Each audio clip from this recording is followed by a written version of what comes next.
Well, good evening, everybody. Happy Sabbath. How are you doing? Hope that you had a great work week. If not, no problem. You've survived and you've come to the end. We're going to continue with our discussion and we're going to talk the act of marriage. We're continuing to talk about marriage, the benefits of marriage and so on, the trials and tribulations. But before we proceed, shall we pause for prayer? Father, we thank you so much for your love, your blessings, your mercy towards us. We thank you for this occasion that we could come together. Father, marriage is about you, and good marriages no doubt reflect you and your relationship with mankind and your desire for the human race. So be with us as we spend some time, Celia and I, as we share, as the folks call in, as they discuss. God, may your name be glorified and lifted high. We thank you for hearing our prayer in Jesus' name. Amen and amen. And again, Sister Cecilia, how you doing, my dear? I am fantastic. I am doing wonderful tonight. I know I pull you in, you work all day, these 7 to 7 shifts. And I want to thank you so much.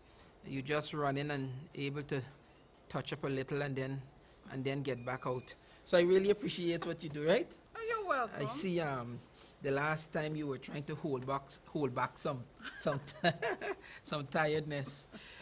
But you're such a faithful and dedicated wife, and I wanna thank you so much. Folks, the phone lines will be open and we will continue our discussion. I think we ended off last week. You remember where we ended last week? What were we talking about? Talking about love. We're talking about love. Types of love. We talk about the different kinds of love. Yes. And we were touching also on what should happen if your spouse tells you that he or she is attracted to another person. I don't know if we had a chance to talk too much about that last week, but can you give us a refresher's course?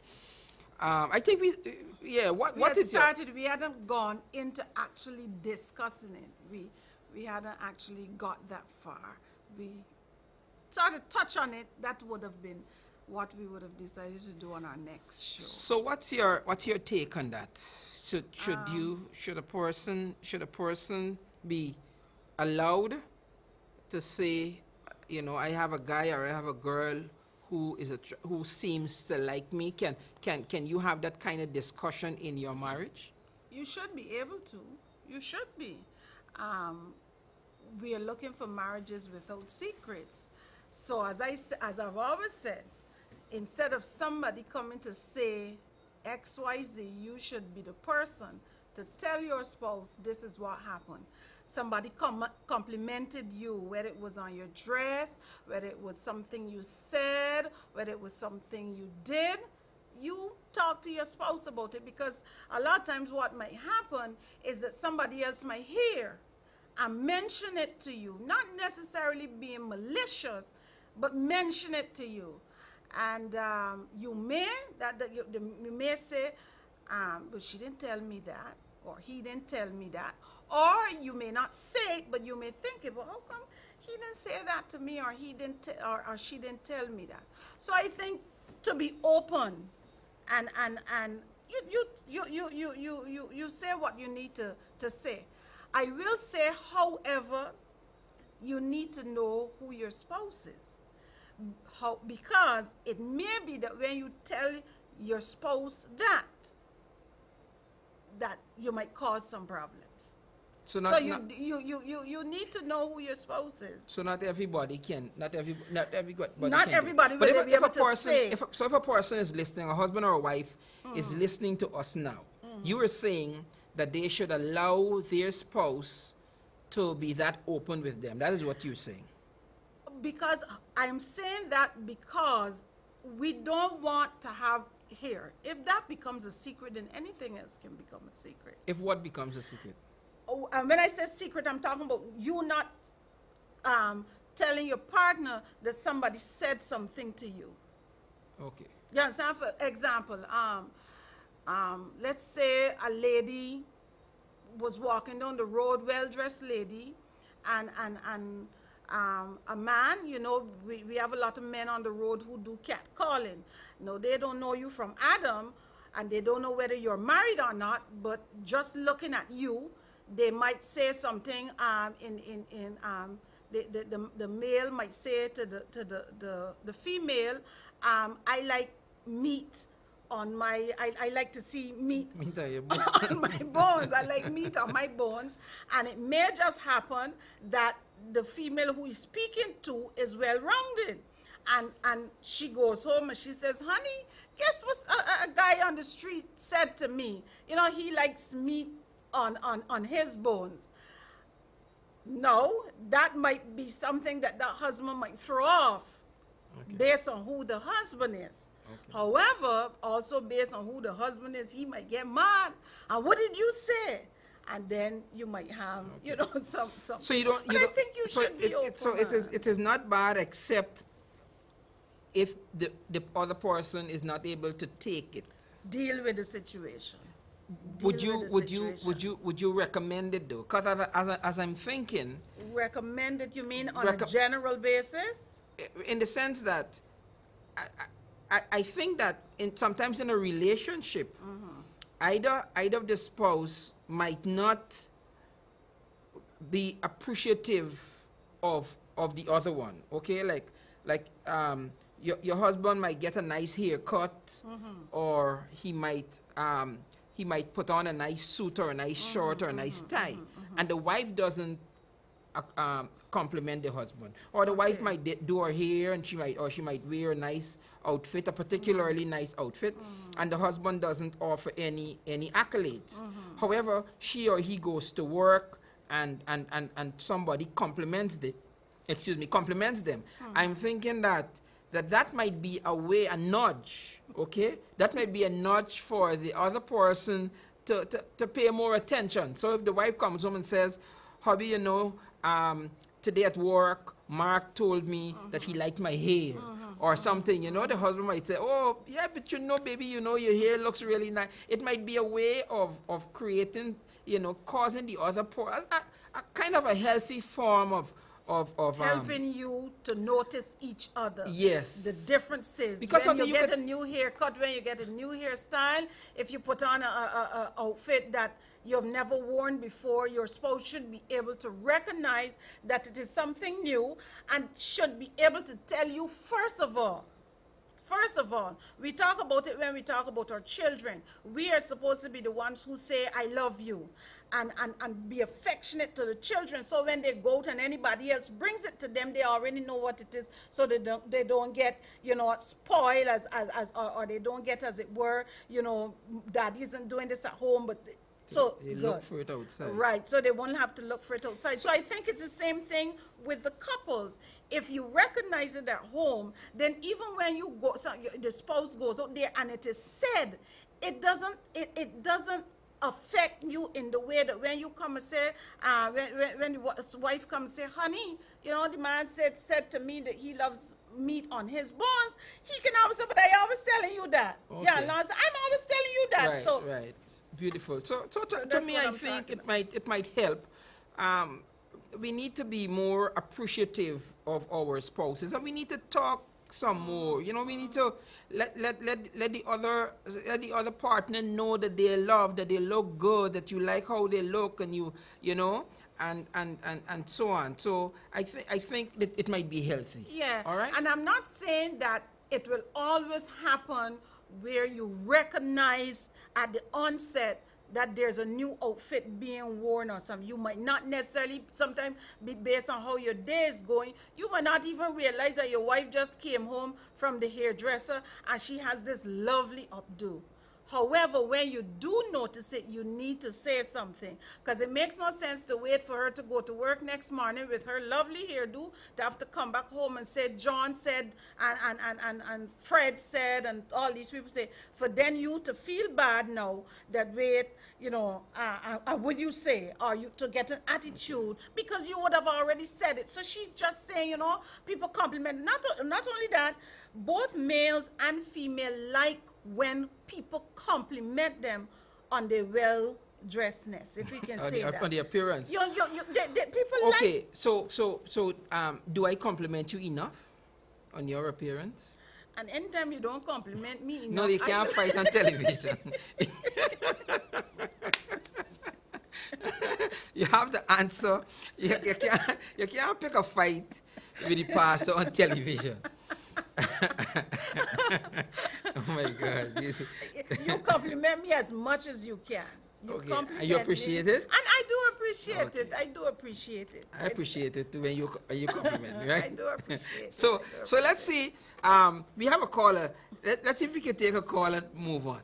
Hi, good evening. Good evening. All right. Okay. Now let's ask another question. I want to ask, do you think that, and this is to piggyback on the discussion that we just had, do you think that a spouse should ask another spouse to do away with friends that they might have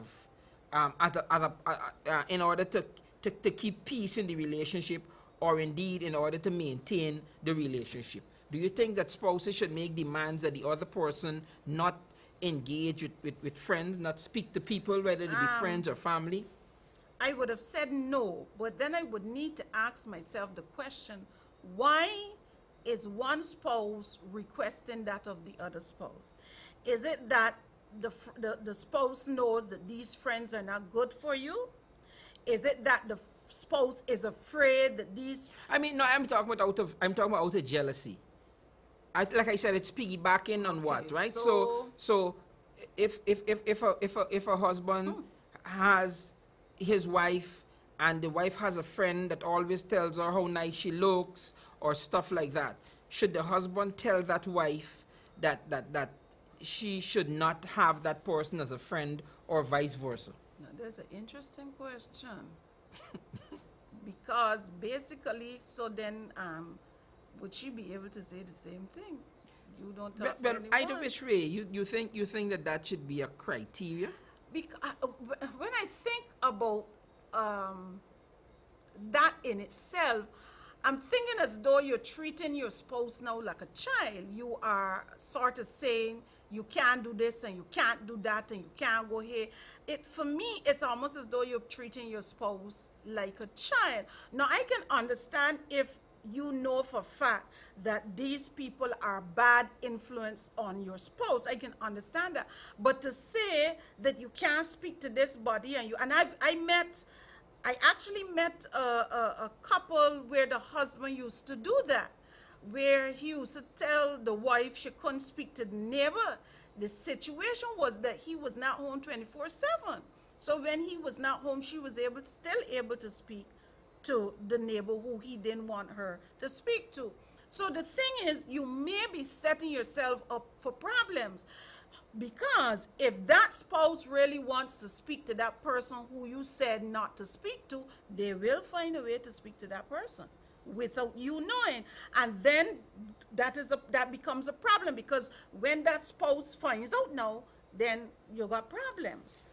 I think that a person in a relationship wants to be free, within reason and within limit. Okay, all respects being observed. However, there are some relationships that stifle. The person feels stifled. You know, I can't talk to this body. I can't, and you know, and I think that if you're gonna have a happy marriage, because these programs or these discussions that we're having now are particularly designed for you to have a happy marriage. We speak, Celia and I speak from a position of happiness, right? 29 years, right? 28 enough. Just 20 plus years. 20 plus years of a happy marriage. And there's so many people who are married but they're not happy. So the concepts that we are sharing, or the concepts that we're hoping that you would glean from, is designed for you not just to have a marriage where you're going through the motions, but for you to have a happy marriage. And one of the things that stifle a happy marriage, or reduce the likelihood of you having a happy marriage, is being controlling, you know, Your husband can't talk to this body, or your wife can't talk to that body. And so, you know, as we share these concepts, we are hoping that you would, in your own quiet time with your spouse, that you would meet and you guys would pray and discuss, so that you could move towards having a happier marriage. Because Celia and I are very happy, but the intention is for us to become even more happy, right? I was going to take a call. People are trying desperately to get in. Sometimes I'm not always paying attention to the flashing red light. You must forgive. You must forgive. So again, allow your spouse some freedom, okay, to be themselves, all right? Allow them some flexibility. Don't be too cagey and too guarded. Holding on too tight. And sometimes what happens is that you have spouses who, before they get married, you know, the couples, brother, before they got married, sometimes the husband knew that this is who the wife was. She liked to change it. Yes, she liked to go out with her girlfriend. She liked to go to dinner. She liked to go dancing for those, you know, and she liked to do all these things. And he knew that, or she knew that. All of a sudden, now you get married and you can't go out. You want to change the rules. You want to change the rules. You can't go out. Yes, go ahead. Let's try and take a call. Hi, good evening. Yeah, good night. Good evening, good evening. Pastor and Mrs. Miss Benson. All right. Good evening, good evening. All right, buddy. How are you doing? Fine, We're thank you. wonderful. Yeah, this program is very interesting. I know when you call last week, but he's out, so you can't call, so I'm calling. You're laughing. Listen to me, when they'll make me remember when I was in Germany, because I remember my mom used to live in Germany before she died, right? I used to stay in Germany, Spain a lot. Okay, how do you say good night in German? Eh? How do you say good night in German? Sequence tea cutter. Oh, okay, good. Well, that same thing, good night. All right, go ahead. Want me to say it in French, so? I know you spent some time in French Guyana, so you're a very versatile man. I appreciate that. Paris. My sister lives in Paris. Yeah, but back to the program. The building a relationship, it starts with agape love. The agape love, and then you build a relationship. In Bible context, you are your wife, you are our brother and sisters, right? You know, in Bible, that is it, right? You are our brother and sister. Not only where you're a spouse, you understand, but you are our brother and sister. And for build a relationship, you have to be brothers and sisters, and you have to learn to trust. It comes with trust. You understand? So it's the whole thing. So if you tell your partner, well, look, as your wife was saying, but all the bones, the meat, and the rice, and this and that, we say a lot. Because when you in front, you hear a lot of talk, but it's all about trust, right? Okay. You're seeing somebody right now? No, I used to deal with my child mother, but I finished with that. Because you sound as though you know how what love should be. Yeah, because I had a relationship with my child mother, and sad to say, not I do nothing, she mess up, but she's acknowledgeable, we good. Okay. We good, real good. All right, you got to move past your heart and find somebody, right? Yeah. Respect, man. I don't know the problem. You know, I don't pray, but I know from relationships, because in France, when I did my mom husband, he died too, right? But to how these people do it. Since my father died in foreign, my mom used to live with that guy, and from he carry all over, and they live for 5 years.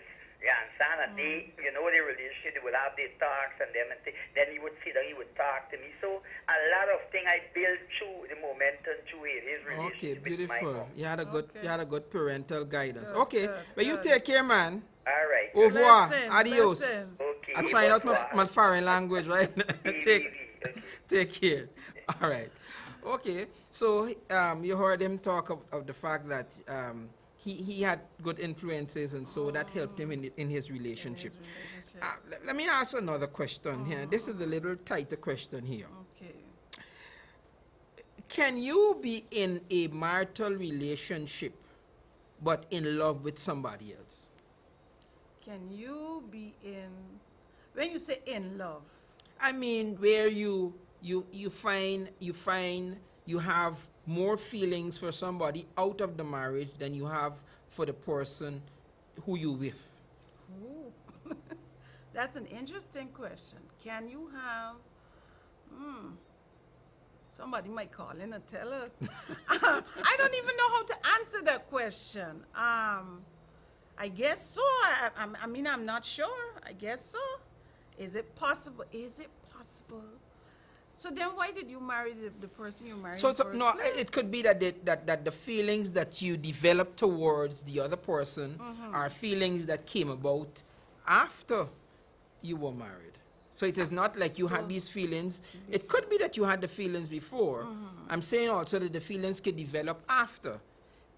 So that you are more in love with the person outside of the relationship than with your spouse. Right, and give it. I see So you get bold over with that question. Let me take a call. Down to separation now. Well, we can talk about that. Okay, whether that should lead. The call gone. Go. So you're still on the that hook. might lead to separation. So let's establish. Is it possible that can happen? I'm trying to think if I've ever heard of any relationships where it has happened. I can't remember if it has ever happened, but I've heard about situations. I don't know personally, let me say that. I don't know personally, but I've heard about situations where that has happened in relationships, where you divorce this person you're married to and you marry somebody else. We'll talk about that. Let me take a call. Hi, good evening. Listen, good evening to you. Good evening, good evening. The topic is very controversial. Okay. Now, relationship today is not about spirit taking. It's about what you can get and what I could give. And you're saying that based on what? Most young people today, or most people today, if you're wealthy, you could get a woman. And that wasn't so all the time? Well, it's not. I don't believe so. You don't believe so. Okay, but you don't have any proof. You see, what we're dealing with, we coming here to learn. I want to learn. My wife wants to learn. The people who are listening to you want to learn. So when you say the relationships today are materialistic in their onset, I'm just asking if the people today or the young people today are different to the young people who were back in the day. And if you have any scientific proof of that. That's really what I was going as you move along. I was just trying to establish that. Because to date, our generation, most women want a man with a car. Okay, and maybe back in the day they want a man with a donkey cart or a bicycle. Anyhow, go ahead. Man got the wife or not. They still force themselves into that relationship because what he have. But my father and my mother went through that. Looking after how it come. Hold a while. You see, I don't want you. We have all kind of people listening to our program, and what I want you to come as close as possible to facts, because I am 50 years old. My mom and my dad divorced after my mom had me. And when you hear the story, it was because of affairs that they had. So if I am 50, it means that 60, 70 years ago, people were behaving the same way that you're describing now. Oh, my brother, and the good book tells you, sir, that a family that pray together, stay together, and a man must have one wife. You're shifting on me. I was just saying that you're saying that the young people behave a certain way. And I'm telling you that this way that you define in the exact thing you define, I am a victim of that. My mom and my dad divorced because of infidelity. So when you say the young people today are the young people, you know. Well, you said the people today. And you asked me if it is different, and I'm giving you an example. Okay, go ahead. I'm giving you an example, my brother. All right, take your time. And if we're going to go the way of the laws of God, or the laws of Allah, or the laws of Ashur, or the laws, the olden days, the laws. You check Leviticus, what used to happen when we commit abomination and go and take we neighbor wife and lust after anybody wife. They used to burn you out of the community for kill the demon out of the community. And what I'm saying now, that because of Ashur, come and give grace, man torn from fall from grace to disgrace. Why a man or why a woman? For no matter why a man wants second wife, or why a man must lust after another man's wife, why a woman must want another man's husband because she husband is doing well. It's greed. It is what causing problem today in society. Greed. Discontentment. You born black, you want turn red. You got a short, nice afro, you want turn shine, you want weaving it. It's greed. Discontentment. We spit it in the face of the Lord every day, especially we African people. That is why he made me slave among every nation, because we are very disobedient. Why a woman could not submit herself to her husband? The book said that man, husband, love your wife, as Christ loved the church and lays life for it. So you must, or so you will, life for your wife. Never therefore you tell your husband has to be a God-fearing person. So why you want to go and score by your neighbor wife or somebody else's wife? You got yours, stay with yours. Correct. What you don't know. So what if the person that you're scoring on isn't married? If you're married, the man got the man. So when Adam sinned against God, he said, the woman, you know what he said? He said, you don't want to take but the woman. I told you not to eat. And the book said that she ate, she take the apple, she ate, she spit, she bite, she swallow, and nothing happened. But he said, as soon as Adam bite it, okay. He said, and... Are you a married person? Huh? Are you married? Yep, for the second time. What happened the first time? The first time? Well, the first time, the first wife tells herself, well, like, me was too this, like, straight up or whatsoever, and she follows her friends, even though I come from a background where I decide that I could be a owner of something, you know, okay. and many things. But after time, she don't want that. She wants your friend go tell you, hey, you looking like, you got you like the house of people, you just got to get sporting and do this so, and this. So this second marriage is much more stable and everything.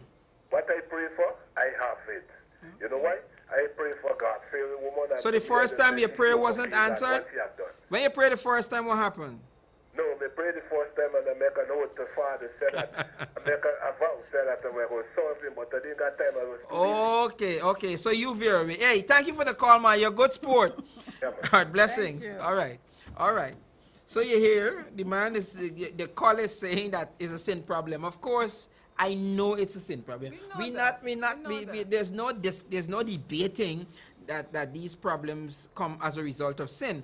However, there are solutions. Persons could find solutions. I tell people all the time, and we talk in this program, if people believe that everything can be solved with spiritualism. I don't want to say spirituality. I want to say spiritualism, because people think that if I have a problem with my husband and I go to church, I ain't got know nothing about marriage and about personality and about conflict resolution or anything. That if I go to church, me pastor or me priest or me imam or somebody can help me. We have to know these things. We have to study them. You have to understand.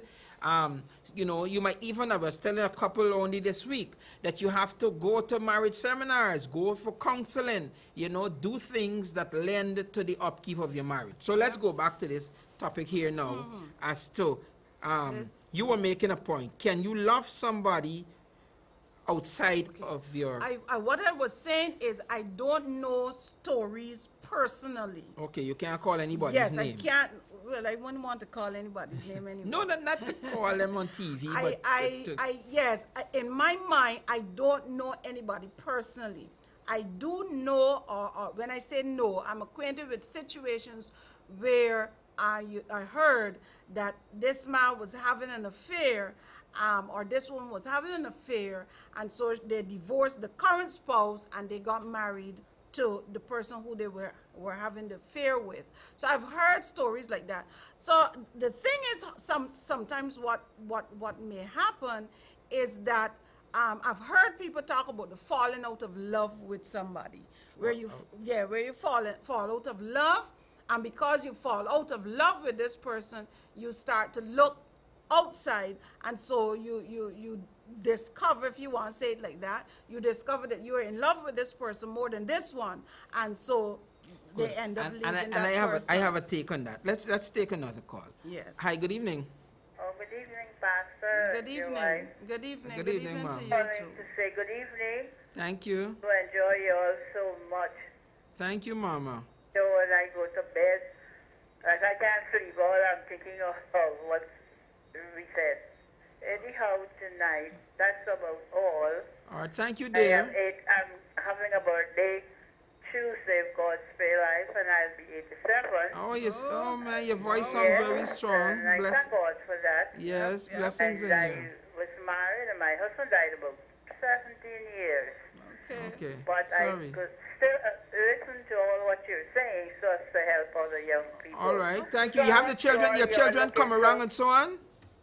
You're looking so fresh and nice, man. Yes, yes. I stay care of her good, you know, Mama. I've been on a honeymoon or something. Huh? I had to be out the jurisdiction last week. I'm so sorry we missed last week. But I stay good care of her, Mama. I stay good care of her and thing. You better don't look Yeah. better, sir. See how she blushing? I'm She telling you how blushing. pretty she's looking. Yeah. Mama, Mama, thank you. Last week I missed you. Yeah, so sorry. much. Yeah, I had to be out. I'm so sorry. I'm so sorry. But This thanks. all, you don't matter, she's old, Aye. but you do enjoy the talk. I appreciate that, Mama. You're so Have a kind. blessed night. You too, And sweetheart. please enjoy your birthday on Tuesday. Yes, yes. And pray for me too. Yeah, have a Okay. beautiful birthday, Pray okay? for me to have anything that the world has. All right, Mama. Mine, say it Take on the care. Lord. Blessings. God bless. Thank you. Blessings. Oh, Mama, she's so sweet. You can be a old lady like her, I want to be a happy but she's old not lady. happy. I want to be a happy and a joyful aged lady, not even old lady. A Aged lady. age lady. All right. Aged lady. Now, the problem. We got another call. Let's take another call. Hi. Good evening. Hello.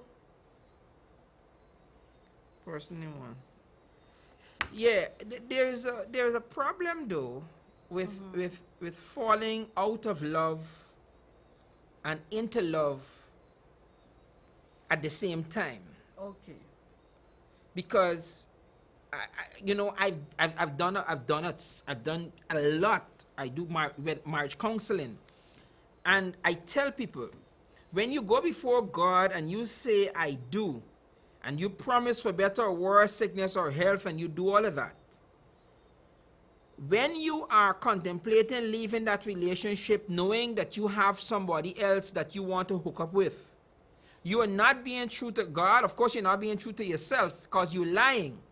Then how can you, in all good faith, leaving a relationship that you did not fight to save, how can you then go into another relationship and take somebody to the altar and make the same commitment that you made with somebody else, knowing that you did not do everything to save that marriage? Now you come here to smile and to eat and to make people believe that this person now, I guarantee you that you are likely to move into the same relationship with that other person, because wherever you go, you take yourself. All right? We're going to develop that idea just now some more. I want you to call in and share with me. Let me know if so far, if we are right or wrong. Hi, good evening. Hello, good evening. Good evening. Good evening.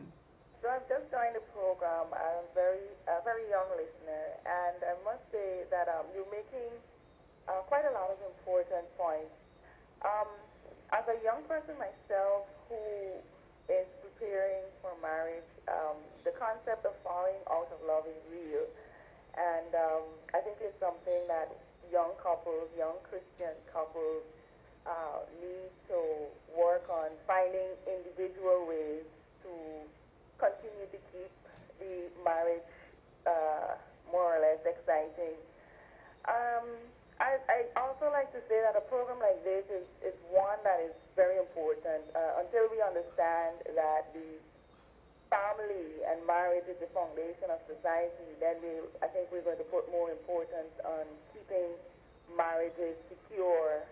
And I'm a firm believer that healthy marriages and healthy families build healthy societies. Of course. And therefore, I congratulate you all on a very timely program, and I wish you all the best.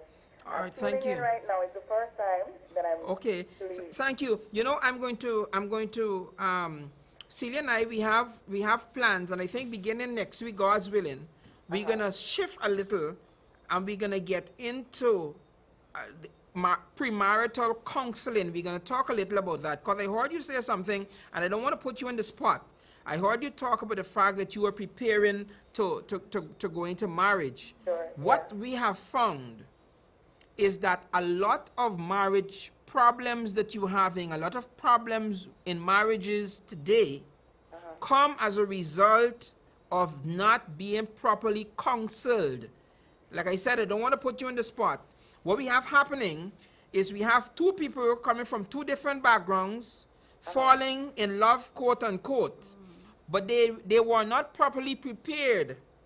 They did not troubleshoot their differences. They did not get into some very intricate matters, matters of children, matters of finance, matters of sexual preferences, matters of religion and personal educational desires, location, job choices, a number of things, and they have not properly vetted those things. And so they get to marriage, and they, after a few months or a few years, when we realize that we know the person inside out, these situations, either family construct, how much children they want, sexual preferences, finances, who deals with what, how the bills are paid, joint accounts, separate accounts, where we gonna live.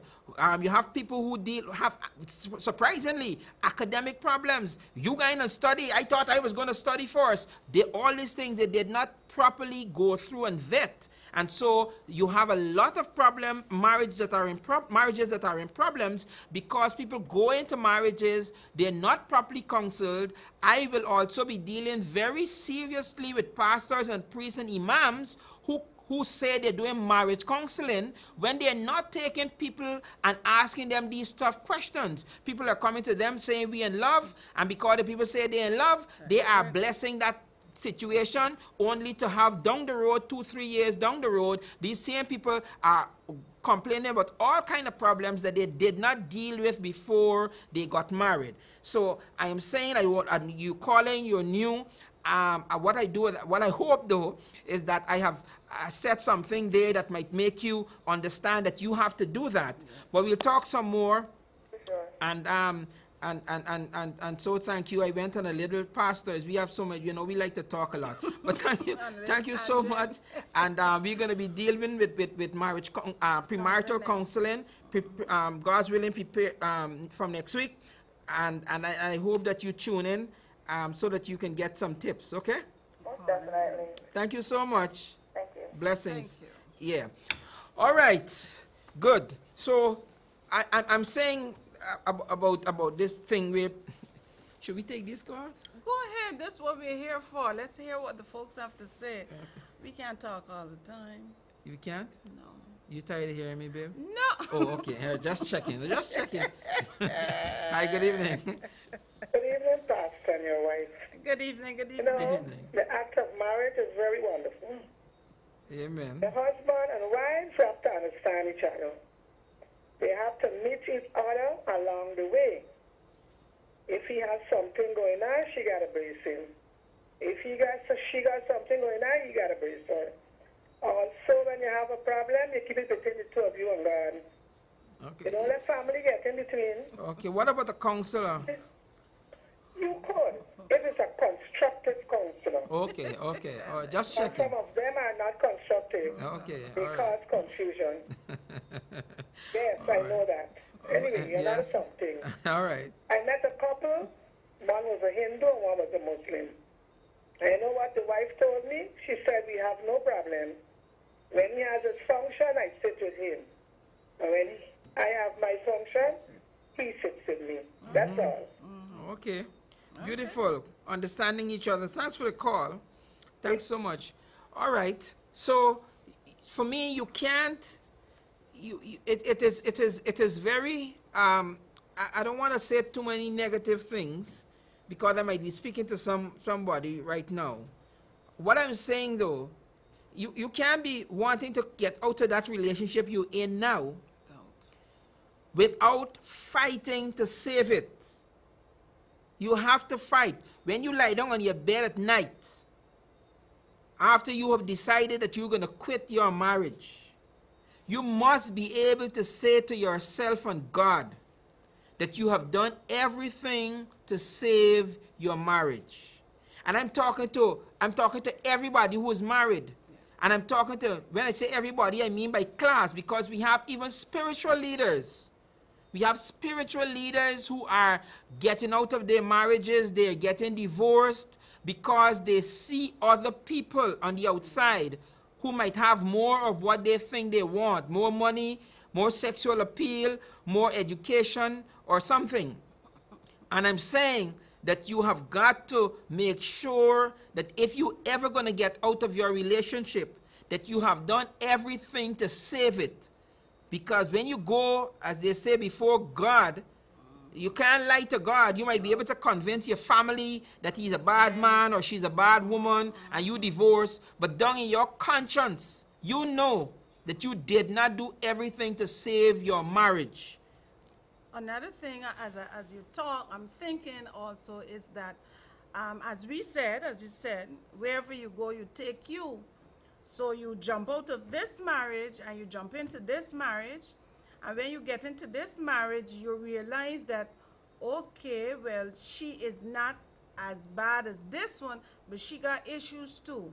And you start looking. Now, I remember years ago when we lived in Trinidad, I met a Indian, this girl was Muslim. Let me say she was a Muslim.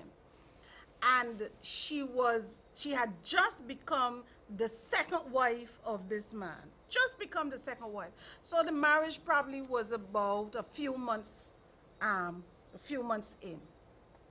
And I remember at the time that we are discussing, that we are talking this, that we're dealing with this story, she's complaining that the husband is already, his eyes are already out. On a third wife, and she was so upset. So one of the things myself at the time and the young lady that was talking is like, how you getting mad? You were the second wife. Okay. How you getting upset? What you figured that when he got to you that he would have stopped? Okay. You understand? And so sometimes that's what happened. You leave one, and I mean, and I guess you can say in that society where that was okay for them. Yes. I'm saying to say that sometimes what happens is that you figure you're going to leave this one and you're going to get into this one and everything is going to be hunky-dory. You might not find the same issues that you had here, but this one will have issues. What are you going to do when this one gets the issues? Correct. What are you going to do? I think of Elizabeth Taylor. By the time Elizabeth Taylor died, she had been married 6 times and she still was not married. You understand what I'm saying? So it means that you leave one, because you see somebody else, you leave, by the time you finish, you've been married for so many times.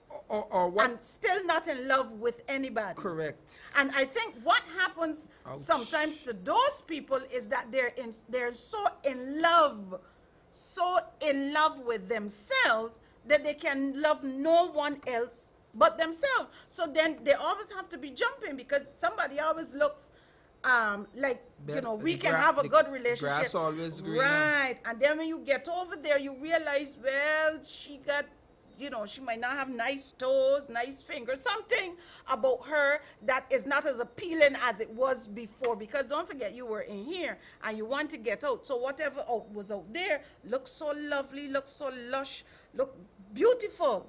You know, it looks wonderful. Like when you get out there, everything was going to be fine. But then when you got out there, you realize, shucks, you know, it's not as... One of the things I do when people come to me with marital problems, one of the things I do is I ask them to envision in their mind what would happen if the next person you got married to exhibited the same traits as the one you are now married to. And that's a very sobering exercise, okay? Because people come up, Pastor Jeffrey, I can't take she, I can't take he, and they got a whole litany of things that they want, that they can't live with, and they want to get out. And I say to them, it is not likely that you're going to stay single, okay? It is not likely that you're going to remain single. So can you please tell me, What will you do when the next person you get married to exhibits the same characteristic traits as the person you are now married to? You see? And that is why, you know, that is why you need to go for help, because sometimes what you need is an objective and external arbiter to walk you through that. So is it possible that you could fall in love with somebody outside of your marriage? Yes. But what do you do with that? Okay, so we can continue to talk about that. Let's take another call. Hi, good evening. Yes, my brother. Hi, good evening. Yeah. You get into one relationship, it doesn't work. Two relationship, it doesn't work. Three relationship, it doesn't work. You want to tell me all them people bad? All of them got the same attitude? You got to examine yourself. Well, that's what my wife just said. Sometimes we're so in love with us that you know, the problem, we only see the problem in other people. Now look at it from the beginning with Abraham. Sarah was embarrassed because she was barren. So she tell Abraham to go into Hagar, and they had Ishmael. That wasn't the father, the Lord of Yahweh. Then he went there to get Ishmael. Father tell him the disrespect come around. Hagar had to leave with Ishmael.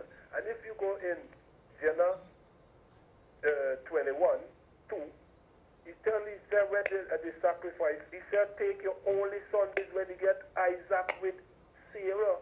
When Father blessed the womb of Sarah and give him Isaac, he said, Father tell him take his only son and make a sacrifice. Therefore he didn't count the marital relationship. That was Sarah's idea. Wasn't the father idea. And look at Samson. He said, Samson, look what gonna happen. Me and you, good. I gonna give you. You gonna do all you could do because I got a lot of enemies approaching and destroying. Samson got it. Now you Samson expect that he gonna kill out the Philistine, and then he done the real Philistine like he did the old ass. He's smart, eh? Look at David. David went and he lost half of Bathsheba. He didn't content. He gets she pregnant. He didn't content. What he did? He sent Carl Uriah to account to the book, and he sent the man at the forefront to the battle because he didn't accept what he want, his proposal. And the man died. And you see what happened to the house? The turmoil went right down. All right. Discussion and the confusion, everything he suffered. And he went back to okay, and so what is the main point you're making? You see me, brother? So we men, I don't blame the woman. You don't? Blame the woman. You don't? See into a man relationship with his wife. Now the man has all the instructions. Because you tell me the woman, young man, that she lawless and she careless and she weak, to be blamed because the father has given you an instruction. One man, one wife. End the code. Beautiful. All right, thank you. Okay, thank you for calling. Thank you for calling. All right, so he listed some problematic things, which brings us back to the core. If you are, I'm saying that there are some terrible relationships. I know that there are terrible relationships out there. I want to say this, and I'm going to say this based on the experiences that I have as a counselor. A lot of the people who go through marriage, who have divorced that I know, and I know enough people who divorce, a lot of them, including my mommy and my daddy, because I spoke to my daddy a few years ago. My daddy leveled with me. And my daddy told me the greatest mistake in his life, and I asked him to repeat it, and he did. He said the greatest mistake in his life was divorcing my mommy. Okay? What am I saying? I'm saying that a lot of people go through divorce, thinking about going through divorce right now, and it is because of the selfishness and the hardness of the heart. The inability to be flexible and to be forgiven. And so all of a sudden, everything looking nice.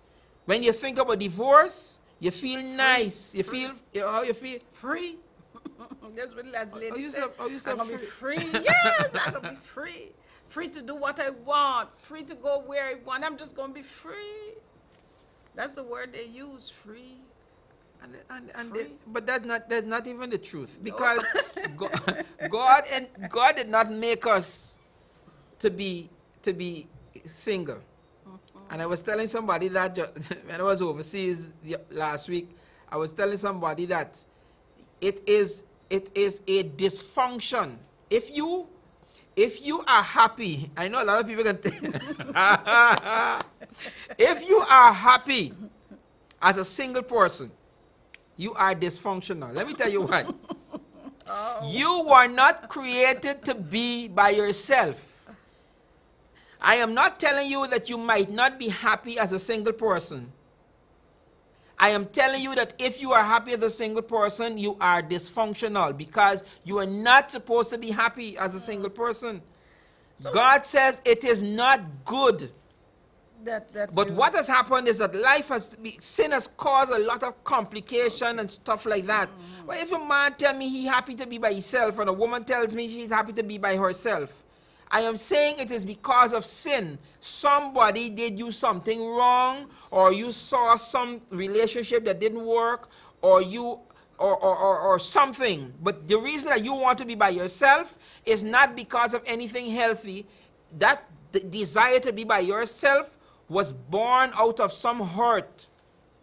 And so while you might be happy by yourself, that happiness, I don't want to say selfish. I don't want it in a negative way. But that desire for you to be happy by yourself is born out of sin. And that is dysfunctional. And that's my argument. And I'm saying that to piggyback. No, don't leave me out here like this.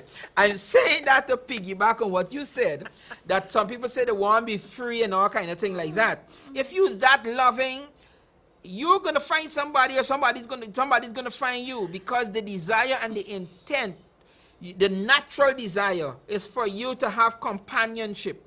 All right, let me take. I can let, no, I'm going to say something. Hi, good evening. Hi, good evening. Hello.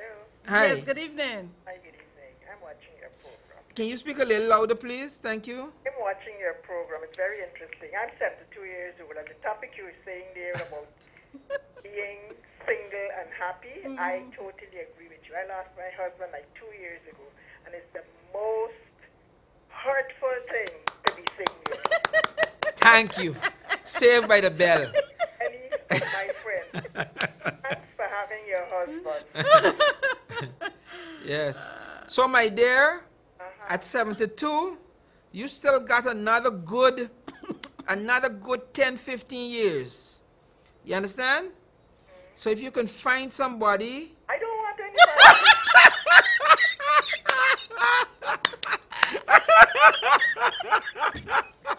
I mean, there isn't a hole like my husband. Oh my gosh. This picture, I'm talking to you like this picture is in front of me. Oh my God. Why that picture's haunting you, sis? 72. You need to turn that picture down. You understand? And you need to not go out there on no wild thing. But there are a lot of guys out there, well, me not a lot, but a nice person like you deserves companionship.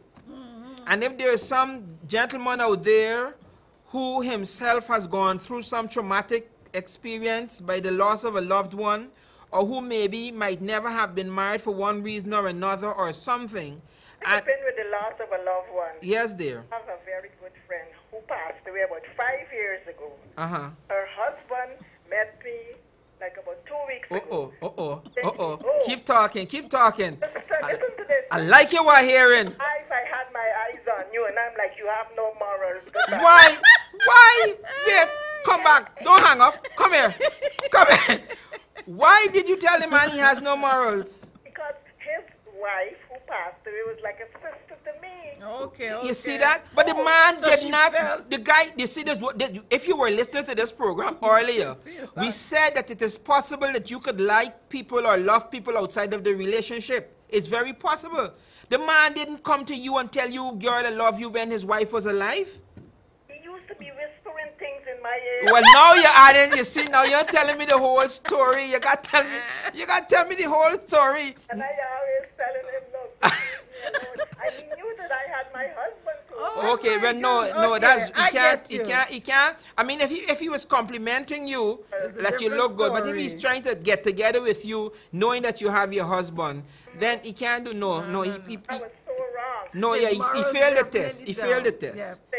When you're doing your counseling, Yes, ma'am. sometimes I go to weddings and I say a little thing to the bride and groom. I always say to them, today is your wedding day. Yes. Look upon the wedding cake. You don't say a marriage cake. No Okay. wedding A cake. wedding cake. Yes. And I always say to them, ponder upon the ingredients of wedding cake. Nice. Think about it, and when you counseling, you think about what are the ingredients of the wedding cake.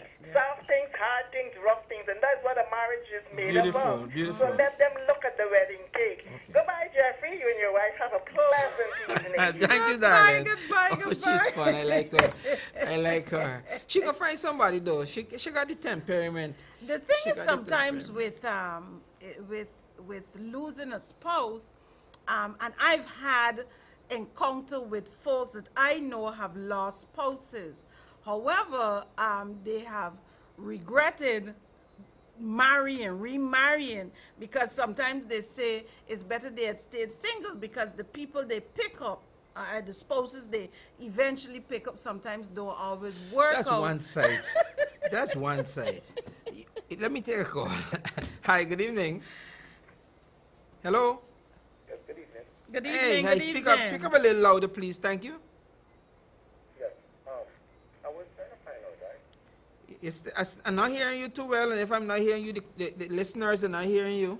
Do you hear me now? Yeah, Yes, much better. There we go. Good night. Good night night. again. They say, right? If Noah built the ark, right? Noah built the ark, right? Mm-hmm.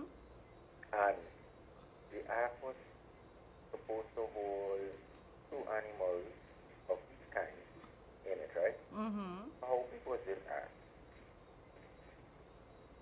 If Titanic was the biggest in the world, right? And that holds thousands of people, how big was the ark? Almost as big as a country or so, right? I'm kind of reluctant to answer you because I know where you're going with this here. So what I want you to do is tell me what the point you want to make. No, I'm trying to figure it out. Oh, you're trying to figure it out. How many days did he have to build the ark? Did he have a time frame of building the ark? Well, I know that the time that it took was about 120 years or something like that. And how many people built it? Well, it was the people in the village. It wasn't Noah alone who built the ark. It was the It people could in the not. village. It could not have been Noah alone who built the ark. But it didn't say that Noah and everyone was in the ark when they got saved. So I don't think, and I'm sure that the villagers wasn't helping him. It was just You sure? his family. You sure about that? Yes, it was just him and his family. And how you become sure about that? Did the Bible say so? No, the Bible didn't say so. So what did the Bible say? 54. The Bible never even tell you who built the ark. They told you that Noah was responsible. He got the specs for the ark, but they didn't say exactly who built it, whether it was his grandmother or his brother, his cousins. It didn't say. So that's why I'm telling you that I'm a little reluctant to answer because I know that you're going somewhere and I want you to carry me with you. Hello? Hello? Uh-huh. Yes. Yeah. So tell me what you really want. Tell me because I know you want to say something. So Oh, say- no, I'm not trying to say anything. I'm just trying to figure out. Because this is you looking at your television. Yes, I'm What is on your television screen? What is on my television screen? Yes, sir. Okay, to be honest, I see the background that you have there. It kind of looks. What is at the bottom of the television screen? Oh, what is at the bottom? Uh-huh. Okay, if I could tell you that I can't read. Okay. All right, I see. Because we're talking about marriage and you're calling about the ark and the size of the ark. And I'm wondering where you're going with that. That's why I'm saying that I was reluctant. So I guess you got the wrong program. Yeah, I know, but I know you're a Alright. pastor. And I Oh, so you were calling about that. Call back the number you called in about 5 minutes, okay? okay. Call back the same number. All right, thank you. All right, baby, we come to the top of the hour. Any Yes. closing comments? Well, I would like to say I want to thank everybody for, being here tonight. We had some interesting questions, some really interesting questions that I really had to think about, you know, as I answered, because a lot of times these experiences are not forefront, you know, forefront to me. A lot of times there are things that I've heard. So, you know, I don't always like to comment on things that I've heard. Are you saying that I ask tough questions? Well, we out of time. Say a prayer. Shall we bow our heads and give God praise? Father, we want to thank you so very much, dear Lord, for tonight's program. Yes. And for all the folks who've called in, for all the folks who are listening by television, and for those who are also listening by Facebook, Father. We want to thank you very much for helping us to be able to deal with the topic, yes, and to speak as honest as we can, dear Lord, about, yes, the issues that each and every one of us, dear Lord, will have to deal at some time or discuss at some time. Yes. Father, we just praise you and we glorify your name for this wonderful Sabbath day. We want to thank you for health and strength that we were able to work for the last 6 days of the week. As we go through this Sabbath, we pray, Father, that you will indeed shower us with the blessing that we so stand in need of. Yes. And may we continue to bask in the sunshine of your love and of your care. As when the new week begins, we ask that you will be with us and bring us back here together as a family next Friday evening, so that we can continue to discuss and we can continue to talk and share concerning the act of marriage. We love you and we praise you. We ask that you would forgive us, Father, for anything that we would have done today in thoughts, words, or in deeds. Yes. Is our prayer in Jesus' name with thanksgiving. Amen. Amen. Thank you so much. Blessings. Bye-bye. Folks, bye-bye. See you again next week. Same time, 8 p.m., same station. Thank you. Bye-bye. And those of you